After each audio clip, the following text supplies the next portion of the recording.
ഇന്ന് ജൂലൈ 1 1/7/2024 മുതൽ, അതായത് ഇന്നലെ അർദ്ധരാത്രി മുതൽ ഒരു 100-150 വർഷമായിട്ട് നമ്മൾ ഉപയോഗിച്ചിരുന്ന Indian penal code, Indian evidence act, CRPC എന്നിവ ഇന്നു മുതലില്ല. അതിന് പകരം 3 പുതിയ നിയമങ്ങൾ വന്നിരിക്കുന്നു.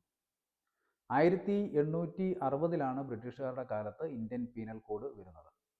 അതേപോലെ തന്നെ 1872-ലാണ് ഇന്ത്യൻ എവിഡൻസ് ആക്ട് വരുന്നത്. 1973-ലാണ് കോഡ് ഓഫ് ക്രിമിനൽ പ്രൊസീജിയർ, അതായത് ക്രിമിനൽ നടപടിക്രമ നിയമം വരുന്നത്.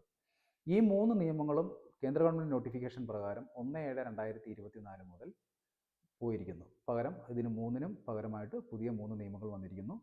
ഇന്ത്യൻ പീനൽ കോഡിന് പകരമായിട്ട് വന്നിരിക്കുന്നത് BNS, അതായത് ഭാരതീയ ന്യായ സംഹിതയാണ് വന്നിരിക്കുന്നത്.